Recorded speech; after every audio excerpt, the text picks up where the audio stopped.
بسم اللہ الرحمن الرحیم۔ السلام علیکم۔ سب لوگ جانتے ہیں کہ پوری دنیا میں اس وقت کون سی خبریں گردش کر رہی ہیں۔ خلیجی ممالک، ایران، اس کے بعد امریکہ، افغانستان اور جنگوں کی صورتحال۔ یقیناً یہ تیسری جنگ عظیم کی شروعات ہے، بلکہ تیسری جنگ عظیم شروع ہو چکی ہے اور اب یہ جنگ پھیلتی پھیلتی پوری دنیا کی طرف چلی جائے گی اور تمام ممالک اس کی لپیٹ میں آئیں گے۔ ہم آج آپ کو اس ویڈیو میں یہی چیز بتائیں گے، اور خصوصاً ایک بہت ہی اچھے اسلامی اسکالر اور ہمارے اسلام کا بہت بڑا اثاثہ مرحوم ڈاکٹر اسرار احمد، اللہ تعالیٰ ان کو جنت الفردوس میں اعلیٰ مقام عطا فرمائے، جو انہوں نے باتیں کہی تھیں وہ اب سچی ثابت ہوتی جا رہی ہیں۔ ہر چیز جو ہے سب کے سامنے کھل کر واضح ہو گئی ہے کہ کیا دنیا کے حالات ہیں اور کیا بنے گا اور کیا ہوتا جا رہا ہے۔ اب ہم آپ کو اس ویڈیو میں ان کی وہی خاص باتیں سنوائیں گے، دکھائیں گے، تاکہ آپ کو معلوم ہو جائے اور ہم سب کا ایمان مضبوط ہو جائے کہ واقعی ہم قرب قیامت کی طرف جا رہے ہیں، اور یہ واقعی وہی نشانیاں ہیں کہ قرب قیامت سے پہلے ایسے واقعات ہو کر رہیں گے۔ یہ سنیے، دیکھیے، اور اس کے بعد آپ سے بات ہوتی ہے۔ امریکہ جیسے اپنے بیٹے کی حفاظت کرے ویسے کرتا ہے اس کی، اور حضور نے فرمایا ہے وہ جنگ جب ہوگی تو ایک باپ کے اگر 100 بیٹے ہوں گے تو 99 ختم ہو جائیں گے، ایک بچے گا۔ یہ حدیث ہے صحیح۔ اربوں کے لیے ہلاکت ہے، اربوں کے لیے بربادی ہے اس شر سے جو قریب آ چکی ہے۔ اور آج جس طرح انہوں نے ان کی تہذیب کو اختیار کر لیا ہے، دبئی جا کر دیکھیے، بدترین مغربی معاشرہ جو ہے وہ دبئی کے اندر ہم نے قائم کر کے دکھا دیا۔ اب سعودی عرب اس راستے پر بڑھ رہا ہے، اور اس کے بعد نمبر 2 پر جو ہے ہم پاکستانی ہیں۔ لیکن میں اس کے وہ پہلی بات جو کہہ رہا ہوں وہ تو یقینی ہے، اس میں تو احادیث صحیحہ موجود ہے۔ اگرچہ اس کے بعد پانسا پلٹے گا، پھر حضرت مہدی کا ظہور ہوگا، حضرت عیسیٰ کا نزول ہوگا، اور وہ گریٹر اسرائیل، گریٹر گریو یارڈ بنے گا یہودیوں کا، ایک ایک یہودی قتل ہوگا اور دفن ہوگا۔ یہ بات میں ہونا ہے، میں پہلی بات پر پرچ کر رہا ہوں۔ وہ پانسا پلٹے گا جب پلٹے گا۔ ابھی جو سامنے ہے وہ کیا ہے؟ جس ملحمۃ العظمیٰ کہا حضور نے، جسے آرمگیڈون کہتے ہیں عیسائی۔ آرمگیڈون کی اگر کہیں جا کر آپ دیکھیں گے، آپ ڈکشنری میں مانی تو کیا لکھا ہے؟ A very big war which will be fought between the forces of evil and good before the end of this world۔ اس دنیا کے خاتمے سے پہلے خیر اور شر کی قوتوں کے درمیان بہت بڑی جنگ ہوگی۔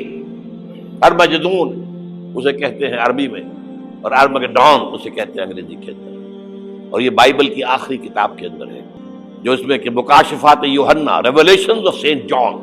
یہ تو میں کہہ رہا ہوں یقین کے ساتھ، اور زیادہ دور نہیں ہے، آیا چاہتا ہے۔ اس لیے کہ یہودیوں کا اور عیسائی جو کنزرویٹوز ہیں، نیو کنزرویٹوز، ان کا 5 نکاتی ایجنڈا ہے متفق علیہ، جس کے تحت کہ یہ جنگ صلیبی شروع کی گئی ہے۔ تو سن لیجئے آپ۔ آرمگیڈون نمبر 1، گریٹر اسرائیل قائم ہو جانا اس کے نتیجے میں نمبر 2، مسجد اقصی اور قبۃ الصغریٰ کو گرانا نمبر 3، وہاں 3rd ٹیمپل، وہ مسجد جو حضرت سلیمان نے بنائی تھی 1000 قبل مسیح میں، پھر برباد کی تھی نبوکدنضر نے، دوبارہ بنائی گئی، پھر دوبارہ ختم ہوئی 70 عیسوی تک گری پڑی ہے۔ ان کا خانہ کعبہ گرا ہوا ہے 70 عیسوی سے لے کر آج تک۔ ایک دیوار ہے ویلنگ وال، جہاں جاتے ہیں، روتے ہیں، پیٹتے ہیں، ماتم کرتے ہیں۔ تو میں بھی کسی دعوے سے نہیں کہہ رہا، لیکن 2 امکانات ہیں۔ امکان نمبر 1 کیا ہے؟ ابھی عالم اسلام کا ایک سالڈ بلاک ہے جو یہودی ورلڈ آرڈر کی نگاہوں میں کھٹک رہا ہے۔ میں کھٹکتا ہوں دل یزداں میں کانٹے کی طرح۔ اگرچہ ان کی اسٹریٹجی کیا ہے؟ ایک ایک کر کے ان کے حصے بکھرے کر کے تیا پانچا کرو۔ ابھی وہ بلاک کون سا ہے؟ ایران ہے، افغانستان ہے، پاکستان ہے، اور روسی ترکستان سے آزاد ہونے والی جو ریاستیں ہیں، یہ ایک سالڈ بلاک۔ یہ عجمی مسلمان عربی نہیں، عربی گئے، یہ نوٹ کر لیجئے، اس لیے کہ عربوں کو اللہ نے فضیلت دی تھی، محمد ان میں سے تھے صلی اللہ علیہ وسلم، یہ رتبہ بلند ملا جن کو مل گیا۔ لیکن ساتھ ہی اللہ نے دھمکی بھی دے دی تھی سورہ محمد میں، ان تتولوا یستبدل قوما غیرکم، اگر تم پیٹھ دکھا دو گے اس مشن کو جو ہم نے تمہارے حوالے کیا ہے، تمہیں ہٹائیں گے، کسی اور کو لے آئیں گے۔ بہرحال اس وقت جو میں کہہ رہا تھا، ورنہ میرے پاس تو یعنی یہ کہ درد دل کہنے کے لیے وقت نہیں ہے، مجھے اپنی بات کو محدود کرنا پڑ رہا ہے، لیکن میں اب آ رہا ہوں اصل موضوع کی طرف، کہ ایک امکان تو یہ ہے کہ اس بلاک میں اسلام کا احیاء ہو،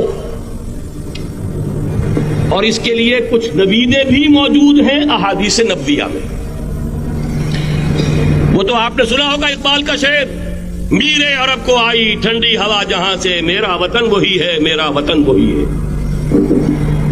حدیث میں آتا ہے یخرج ناس من المشرق یؤتون للمہدی یعنی سلطان ہی، مشرق سے فوجیں نکلیں گی کہ جو کہ مہدی کی حکومت قائم کریں گی، اور یہ ہوں گے حضرت فاطمہ کی نسل ہی سے رضی اللہ تعالی عنہا، لیکن عالم عرب کے اندر پھر ایک طاقت بن کر ابھریں گے، باطل کی قوتوں کے خلاف جہاد کریں گے، لیکن ان کو مدد آئے گی دو طرف سے، ایک زمینی مدد آئے گی مشرق سے، ایک آسمانی مدد آئے گی، عیسیٰ ابن مریم کا نزول، حضرت مسیح علیہ الصلوۃ والسلام جو زندہ آسمان پر اٹھائے گئے تھے نازل ہوں گے، اور در حقیقت ان دو مددوں کے نتیجے میں پھر یہود کا قلعہ قمع ہوگا، اور یہی گریٹر اسرائیل ان کا گریٹر گریو یارڈ بن کر رہے گا، عظیم تر قبرستان بن کر رہے گا۔ اس کی بڑی واضح حدیثیں موجود ہیں، اس کی بڑی تفصیلی خبریں موجود ہیں، یہ احادیث کی کتب کے اندر، بدقسمتی سے ہماری اس کی طرف توجہ نہیں ہے۔ یہ سارا ماضی سامنے رکھیے اور حضور کی دی ہوئی پیشن گوئیوں کا مستقبل سامنے رکھیے، ان دونوں سے ثابت ہوتا ہے اس خطہ ارضی سے کچھ ہونا ہے۔ اب تو ہم سب کے ایمان کی مضبوطی ہو جائے گی ان کے ان تمام لیکچرز کے ساتھ کہ انہوں نے کس طریقے سے امت مسلمہ کے لیے اپنا جو ہے علم پیش کیا، اور ان کے اس علم کی وجہ سے اب تمام امت مسلمہ کو معلوم ہو رہا ہے کہ قرب قیامت کے پاس کون کون سے واقعات ہوں گے۔ افسوس ہم نے ان کی زندگی میں ان کی قدر نہیں کی، اور ان کے خلاف بہت کچھ ہم نے برا بھلا کہا کہ وہ ایسے ہیں وہ ایسے ہیں، لیکن وہ واقعی سچے تھے، اور انہوں نے واقعی جو کام کیا ہے دین اسلام کے لیے وہ تا قیامت رہے گا۔ اور ہماری دعا ہے اللہ تعالیٰ سے کہ اللہ تعالیٰ ڈاکٹر اسرار احمد مرحوم کو جنت الفردوس میں اعلیٰ مقام عطا فرمائے۔